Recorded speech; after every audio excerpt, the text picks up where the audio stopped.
fiance took a break to tour Europe with her college friends, so I canceled the wedding. All right, here goes nothing. So me and Sarah had been together for about 5 years, engaged for almost 3. Things were going all right, or at least I thought they were. We had a wedding date set, everything was booked, and I was under the impression we were on the same page. Guess I was wrong about that. See, about 6 weeks ago, she tells me she's going on this trip to Europe with her old college friends. It was like a trip of a lifetime kind of deal, or whatever she called it. I was fine with it. I mean, it wasn't like I was going to stop her from going on a trip with her friends, right? In fact, I even drove her to the airport, helped her with her bags, gave her a kiss goodbye, and wished her a fun time. That's when she hit me with it, the whole, we need to take a break thing. Now, it wasn't like she said, let's sit down and talk about things. Nope. She just drops it on me as we're walking to the security line like it's no big deal. I remember thinking, what the hell do you mean, a break? But before I could even respond or ask questions, she's off in the line, waving goodbye, and that was it. I didn't even process it fully at first. I got back in the car and drove home, thinking it was maybe some weird comment she made because she was nervous about the trip. But then I started calling her, just to check in.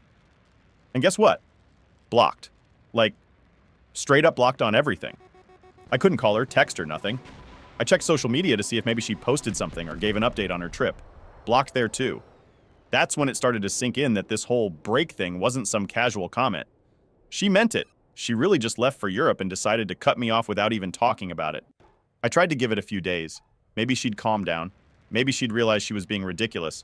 But after 5 days of complete silence, I was done. I made up my mind right then and there. The wedding was off. And you know what?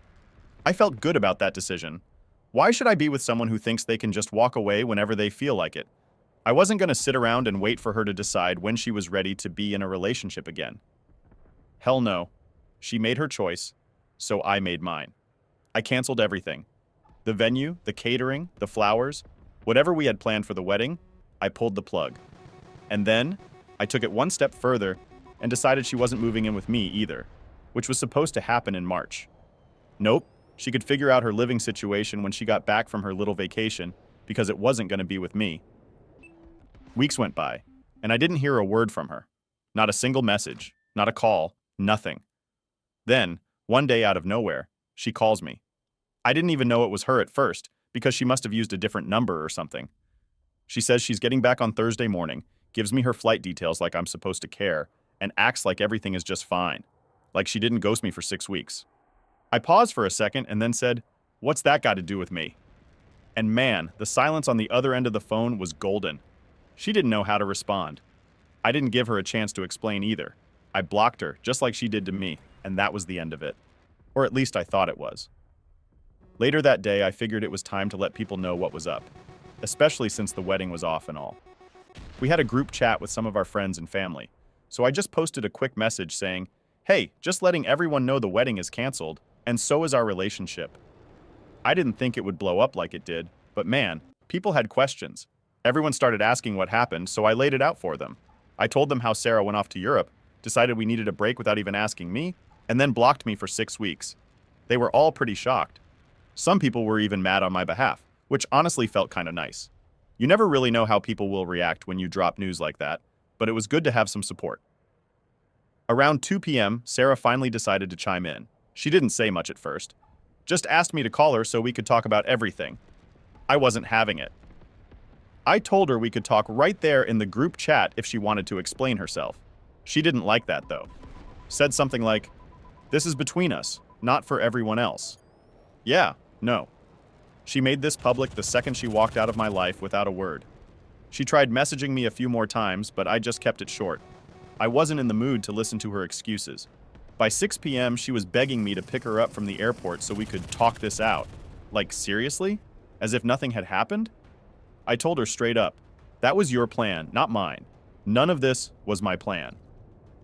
And I meant it. I wasn't going to go running to the airport like some fool after everything she pulled. To be honest, part of me was still waiting for her to drop some kind of explanation that would make it all make sense. I guess I wanted to believe there was a reason. Something that would justify why she treated me like this. But as the hours went by, I realized there wasn't going to be a reason. She wasn't going to come back with some grand apology or tell me there was some misunderstanding. She made her choice, and I had to live with that. So the next few days, I focused on getting my life back on track. I wasn't about to let this ruin me. I started going through our shared accounts, making sure everything was split up. And yeah, I changed the locks on my apartment. Last thing I needed was her showing up unannounced, thinking she could just waltz back into my life. I was done with that. I even started looking at some trips of my own. I figured if she could run off to Europe for 6 weeks, maybe I should take some time for myself too. I deserved it after all the crap she put me through. Anyway, that's where things stand right now. She'll be back in a couple of days, but I'm not going to be there waiting. She can figure out her own way home. As far as I'm concerned, this chapter of my life is over, and I'm moving on to better things. All right, so let me tell you what happened next, because things got wild pretty quick. After I made my peace with the fact that the wedding was off, I figured it was just a matter of time before Sarah tried to reach out again. I was ready for it, but what I didn't expect was how fast she'd try to play the victim card. It all started when I got this message from one of our mutual friends, Emily. Now, Emily's cool.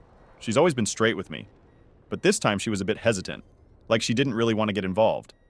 But she sends me a screenshot from another group chat, one that I wasn't in, obviously. It was Sarah talking to some of her friends, trying to paint this whole thing like I was the one who overreacted. Can you believe that? In the chat, she's telling them how stressed she was about the wedding and how she needed space to clear her head. She even said something like, "I didn't mean for the break to last that long, but I thought he would understand." And then there was this gem. I just needed to figure out if I was ready for marriage, but he canceled everything before I could talk to him. I almost laughed when I read that. Like she blocked me on everything for 6 weeks, then acts like I'm the one who didn't give her a chance to talk? Nah, that's not how this works. I felt my blood boiling just reading the messages. She was playing the whole poor me card, telling everyone that I was being irrational and rushed into canceling the wedding. At this point, I knew I couldn't just let her keep running her mouth, making me look like the bad guy. So I decided to address it head on. I wasn't going to let her rewrite history. I jumped into the main group chat where all our close friends and family were still buzzing from the wedding cancellation news. Everyone was trying to figure out what the hell was going on, and I figured it was time to clear the air. I posted a message that said, "Look, I just want everyone to know the truth here. Sarah decided we were taking a break without talking to me, blocked me for 6 weeks, and now she's acting like this is some kind of miscommunication. I canceled the wedding because I wasn't going to sit around waiting for someone who didn't respect me enough to even have a conversation." Immediately, people started replying, offering their support and saying how messed up the whole situation was. Sarah was silent in the chat for a good hour or so after that, but then she finally came in with some weak excuse about how she didn't think it would go this far and how she never meant to hurt anyone. Again, no accountability, no real apology, just trying to save face. One of my buddies, Jake, jumped in and called her out right there in front of everyone. He was like, "Sarah, you can't just drop a break on someone and disappear for weeks and expect everything to be fine when you come back.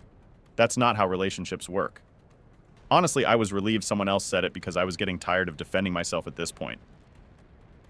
Now here's where things got interesting. Sarah's friend Megan, who I always suspected was kind of shady, decided to back Sarah up. Megan starts saying how Sarah's been through a lot and how wedding pressure can really mess with your head.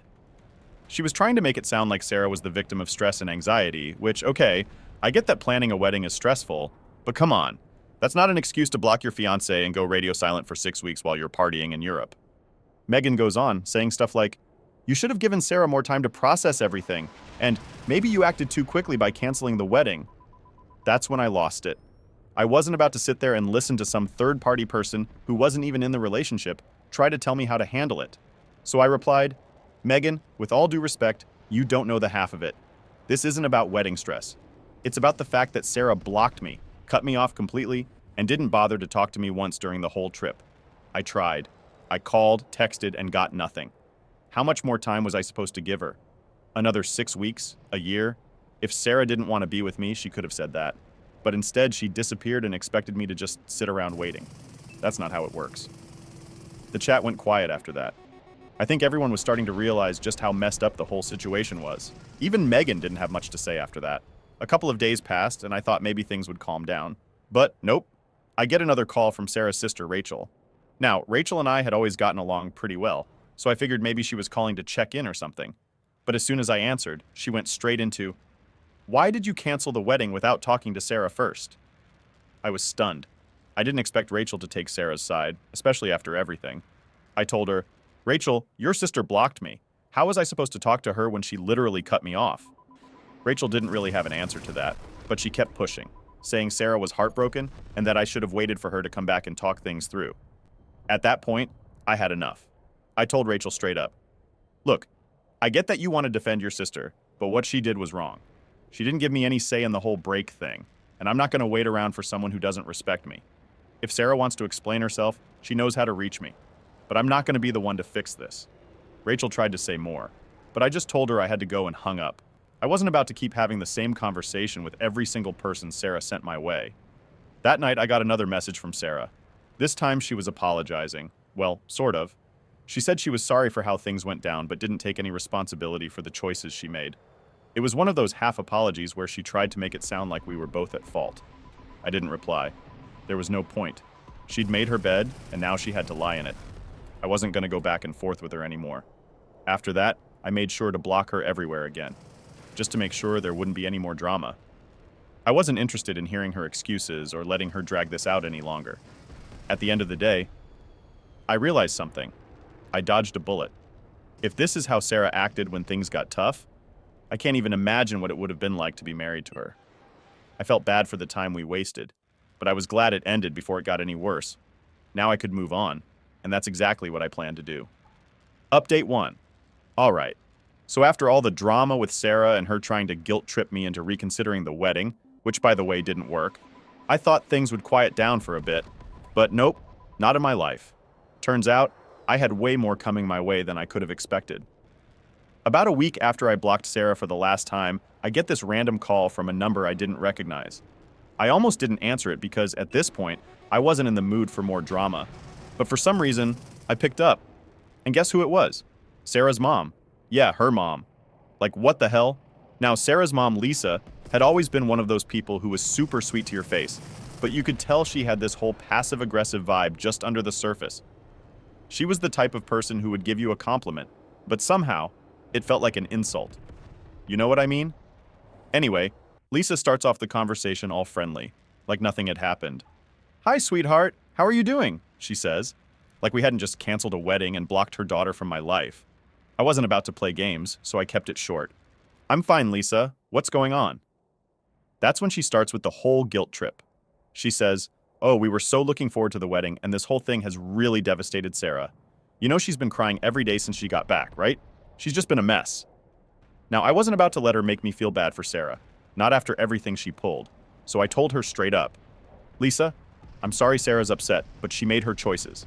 I didn't call off the wedding for no reason." And then, Lisa hits me with this. "Well, maybe you overreacted a bit. You know, Sarah was just nervous about the whole thing, and sometimes people make mistakes when they're stressed. Don't you think you should give her a second chance?" I couldn't believe what I was hearing. I mean, she was acting like Sarah blocking me for 6 weeks and disappearing was just a minor mistake. I wasn't having it. "Lisa," I said, "this wasn't just nerves. She literally blocked me on everything and went off to Europe without saying a word. That's not something you just brush off. If Sarah was having doubts, she should have talked to me, not shut me out." But Lisa wasn't done yet. Oh no. She kept pushing. "I know it seems bad, but think about all the years you've been together. You've had such a good relationship. Don't you want to try and save it? I'm sure once Sarah explains everything, you'll understand." At this point, I was getting pretty annoyed. It was like Lisa wasn't even listening to what I was saying. She was so focused on getting me to take Sarah back that she wasn't considering how I felt. I took a deep breath, trying to stay calm, and said, "Lisa, with all due respect, Sarah had 6 weeks to reach out to me, and she didn't. I've already made up my mind. The wedding is off, and that's final." I thought that would be the end of it, but Lisa wasn't done yet.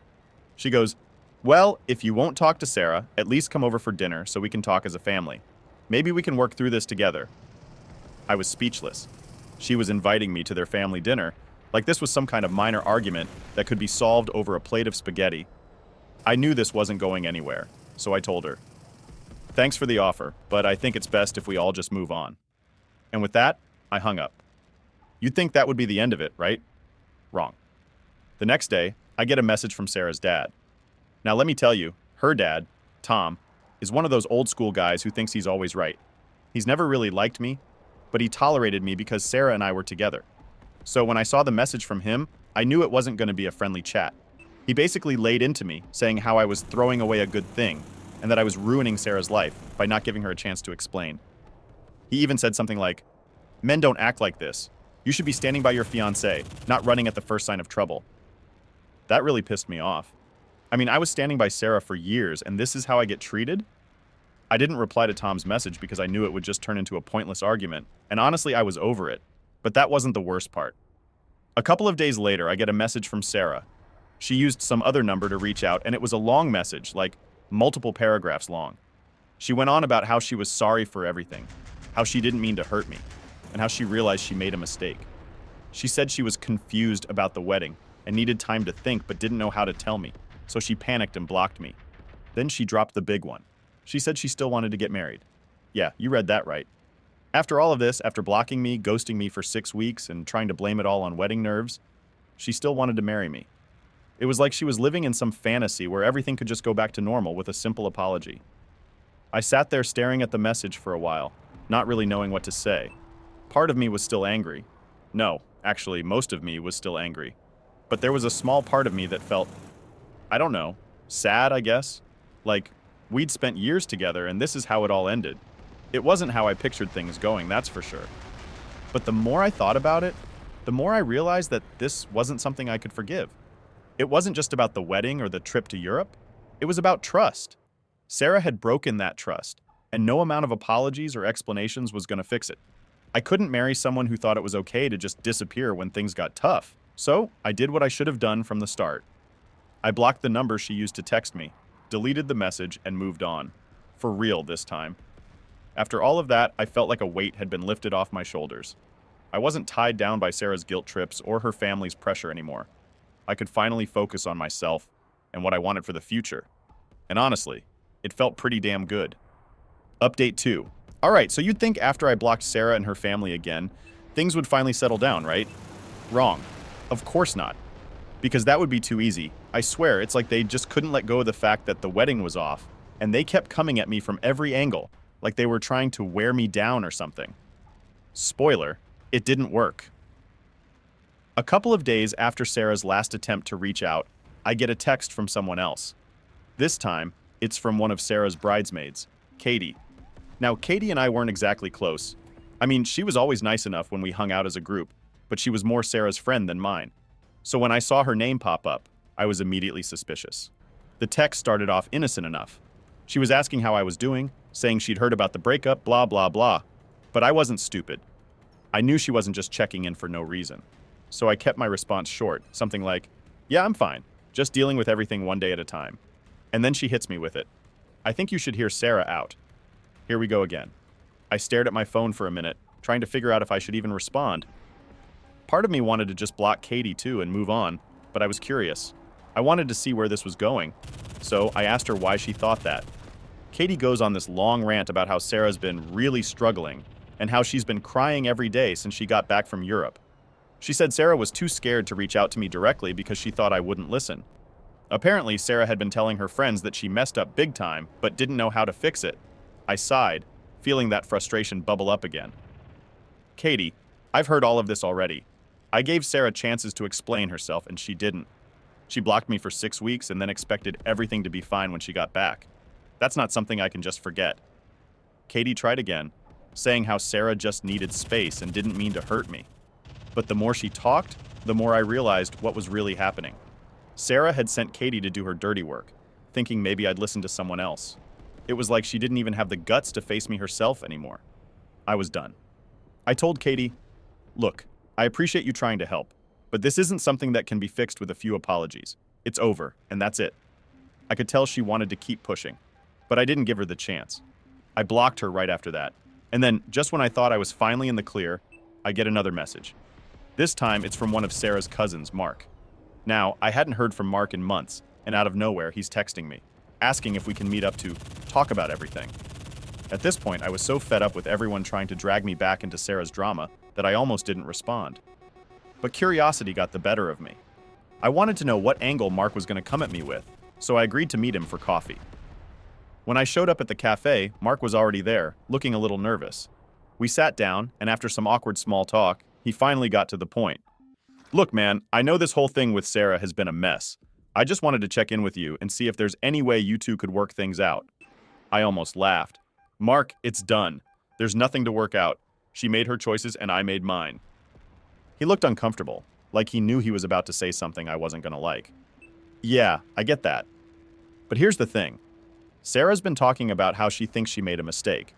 And, well, she's been hinting that maybe you guys could try again if you gave it some time. I put my coffee down, trying to keep my cool. Mark, no offense, but Sarah had her chance. She made a mistake, fine. But she didn't just make a mistake. She ghosted me for weeks. She cut me off like I didn't even exist. That's not something you can just bounce back from. He nodded, but I could tell he wasn't really hearing me. Yeah, but what if she's serious about fixing things? She's been talking about wanting to make it up to you. I shook my head. Mark, I appreciate you coming here and trying to help, but it's not going to happen. If Sarah wants to move on, that's fine. But I'm not interested in picking up where we left off. We sat there in awkward silence for a bit after that, both of us kind of knowing that this conversation wasn't going anywhere. Eventually, Mark shrugged and said, I get it. I just thought I'd give it a shot. I finished my coffee, stood up and said, thanks for trying, man, but it's over. It's time for both of us to move on. He gave me a half-hearted smile and we said our goodbyes. After that, I thought maybe, just maybe, that would be the last of it. I mean, how many people could Sarah possibly send after me, right? Well, apparently I was wrong again. Because the very next day, I get a message from Sarah's aunt, of all people. Now I barely knew this woman. We'd met at a couple of family events, exchanged polite small talk, but that was it. So when I saw her name pop up on my phone, I knew something was seriously wrong with Sarah's side of the family. Her aunt starts off by saying how she heard about the breakup and wanted to see how I was doing. At this point, I was so over it that I just straight up asked her, did Sarah send you? Her response? Well, not exactly, but she's really been struggling and I thought I could help mediate things between you two. I almost threw my phone across the room. Mediation? I texted back. There's nothing to mediate, we're done. I don't know how much clearer I can make it. She didn't give up, though. She said something about how love is worth fighting for and how I shouldn't throw away years of a good relationship over a misunderstanding. That's when I realized that Sarah had probably been feeding her family this whole sob story, making it seem like I was the one who overreacted. I didn't even bother replying this time. I blocked her and decided that was it. No more conversations, no more explanations, no more giving people the chance to drag me back into that toxic mess. I was done. For real this time. After that, things finally quieted down. No more texts, no more calls, no more random family members showing up in my inbox trying to guilt me into taking Sarah back. It felt good, like I could finally breathe again without the weight of her drama hanging over me. And honestly, for the first time in a long time, I felt like I was actually moving forward. No more waiting for apologies that didn't mean anything, no more wondering what could have been, just me, focusing on what's next. And that's exactly what I needed. Update 3. Alright, so here's how everything finally wrapped up. And yeah, things didn't end quietly, of course. You'd think after blocking Sarah, her mom, her bridesmaids, and pretty much her entire family, things would just die down. Well, that's not what happened. Because Sarah, she decided to make one last move. And it was the one that made me realize just how far she'd go to try and win me back. Or at least get her way. So about a month after everything went down, I get this letter in the mail. Yep, a literal letter, like it's the 1800s or something. I almost didn't open it because who even sends letters anymore? But the handwriting looked familiar, and I figured, why not? Maybe it was some final attempt from Sarah, but honestly, I wasn't expecting anything too crazy. Boy, was I wrong. I opened the letter, and it was this long, handwritten message from Sarah, like pages long. She poured her heart out, saying she missed me, she regretted everything, blah, blah, blah. But here's the kicker. Wait, I can't say that. Here's the wild part. She didn't just say she was sorry. She started talking about how she wanted to meet up again and how she still had the key to my apartment. Let me repeat that. She said she still had the key to my apartment. The same key I had completely forgotten she even had. My stomach dropped. I mean, I'd already changed the locks once when this all started, but I hadn't even thought about the fact that Sarah might still think she had access to my place. I immediately got up, checked the locks, again, and started thinking about what to do next. But that's not all. The letter wasn't just some apology. She was basically laying out a plan for how we could start fresh. She said she'd been talking to her mom about how we should go to couples counseling, and she thought if we could just meet up and talk face to face, we could work things out. At this point, I was more annoyed than anything. Like, she seriously thought this was a good idea? After blocking me, ghosting me, sending her entire family after me, and then acting like I was the one who needed to fix things. I couldn't believe it. But it gets better. Toward the end of the letter, she mentioned that she'd already started making arrangements for us to meet with a counselor. Like she had already booked the appointments without even asking me. The audacity, right? She didn't ask if I was interested, didn't check in with me at all. Just assumed I'd go along with it. I was fuming. I couldn't believe she still didn't get it. After everything, she was still trying to control the situation, still trying to get me to bend to her will. It was like she thought if she just planned everything out, I'd eventually give in. So I sat down and wrote her a letter back. I figured if she wanted to play the old-fashioned game of sending letters, I'd go along with it one last time. But this time, I made things clear. I told her in no uncertain terms that we were done. There was no counseling, no second chances, no meeting up to talk. I told her to return the key, even though I'd already changed the locks again, and that she needed to move on because I sure as hell was. I sent the letter back and felt pretty good about finally shutting that door for good. I thought that was going to be the end of it. But nope. A week later, I get another letter from her. This time it was much shorter. She didn't argue or try to convince me to go to counseling. She just said she understood where I was coming from, but she still thought we should talk. And then she said something that really freaked me out. She mentioned that she'd driven by my apartment a couple of times and saw that I wasn't home. She didn't say why she was driving by or what she was doing, but the fact that she was checking up on me like that sent chills down my spine. At that point, I knew I had to do something more drastic. I wasn't about to let this turn into some creepy stalking situation. I called my landlord and asked about getting extra security, maybe even cameras installed. I wasn't playing around anymore. And just when I thought things couldn't get any weirder, I get a call from my mom. Now my mom knew about everything that had happened, and she'd been super supportive throughout all this. But she called me to say that Sarah had visited her, like showed up at her house unannounced, asking to talk about us. I almost dropped my phone when she told me that. Sarah had gone to my mom's house to try and get her to convince me to take her back. I was pissed. Not only was Sarah crossing boundaries with me, but now she was dragging my family into it, trying to manipulate the situation through them. My mom, bless her heart, didn't fall for it. She told Sarah that I'd already made my decision and that she needed to respect it. Sarah apparently got emotional and started crying, but my mom didn't back down. She told her that it was time to move on. After that call, I realized I needed to take one final step to end this for good. I filed for a restraining order. I didn't want to, but I felt like I had no choice. Sarah was getting too close, and I needed to protect my space and my family. When Sarah got served with the paperwork, she finally backed off. No more letters, no more visits, nothing. It was like she finally got the message. I didn't feel good about having to go that far, but I knew it was the right thing to do. And honestly, after everything that happened, I learned a lot about myself. I learned that it's okay to stand up for your boundaries, even when people don't want to respect them. I learned that you don't owe anyone endless chances, especially when they've broken your trust. And most importantly, I learned that moving on isn't just about walking away. It's about protecting your peace and your future. So yeah, that's it. That's how it all ended. I'm finally free from all the drama, and I'm moving forward with my life. It wasn't easy, but I made it through. And now, I'm just focused on what's next. No more looking back.